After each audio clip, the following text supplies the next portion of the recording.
O pensamento crime não acarreta na morte. O pensamento crime é a morte. Wilson, 45 anos, homem cis, hétero, casado, branco pálido, olheiras profundas. Cabelos encebados, careca disfarçada e barba por fazer. Sofre de burnout.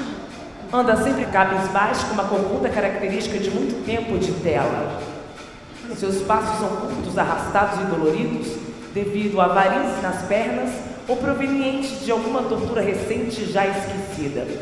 De família de classe baixa, antes da reconfiguração, era professor de história em escola pública.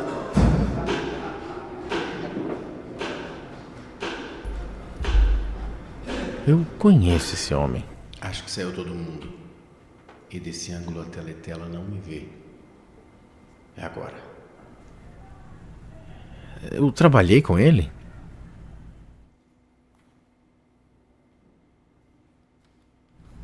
Mas ele é mais velho. Aos não nascidos, ao futuro ou ao passado.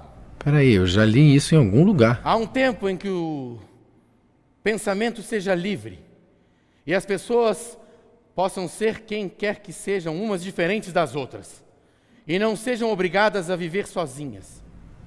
Ele não pode escrever. Esconde isso. Saudações da era da uniformidade, da era do grande irmão, da era da solidão. O pensamento crime não acarreta em morte. O pensamento crime é a morte.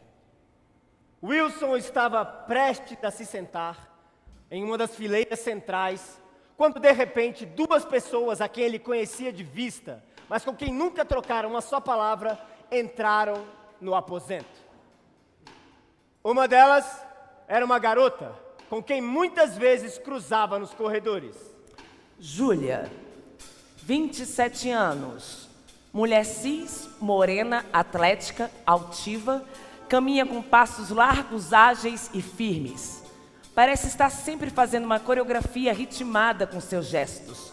Como um cavalo de corrida de obstáculos, ela trota e salta com o peito estufado e musculoso. O prazer é seu ato revolucionário e acredita que desperta mentes. Vinda de família de classe média alta, não lembra do mundo antes da reconfiguração, mas poderia ter sido daquelas mulheres que faziam performance em festivais de música eletrônica. Eu, Wilson, odiei ela, desde a primeira vez que eu a vi. Eu odiava todas as mulheres, na verdade, quase todas, mas principalmente as bonitas e jovens. Mas essa garota parecia que tinha algo de mais perigoso nela. Passava-me pela cabeça que ela fosse uma agente da polícia das ideias.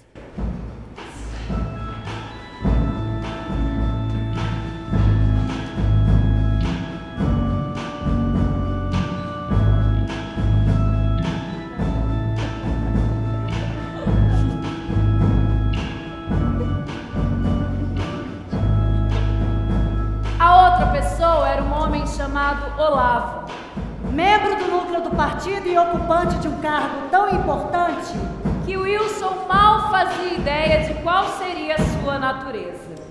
Olavo é daquele tipo de pessoa de idade indeterminada. Veste um terno que está escrito nas costas uma frase de cunho religioso: "Posso orar por você?"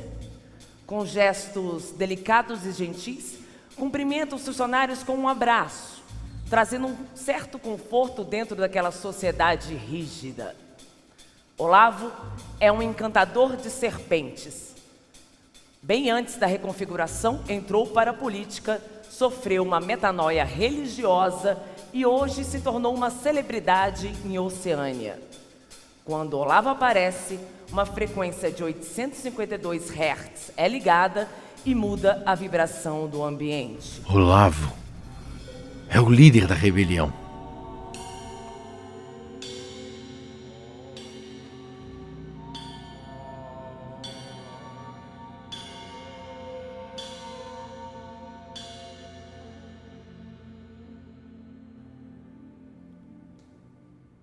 Wilson sentia-se imensamente atraído por Olavo. Era muito mais em razão de uma crença secreta, a de que a ortodoxia política de Olavo não era impecável. Talvez nem fosse na ortodoxia. Talvez fosse só inteligência mesmo.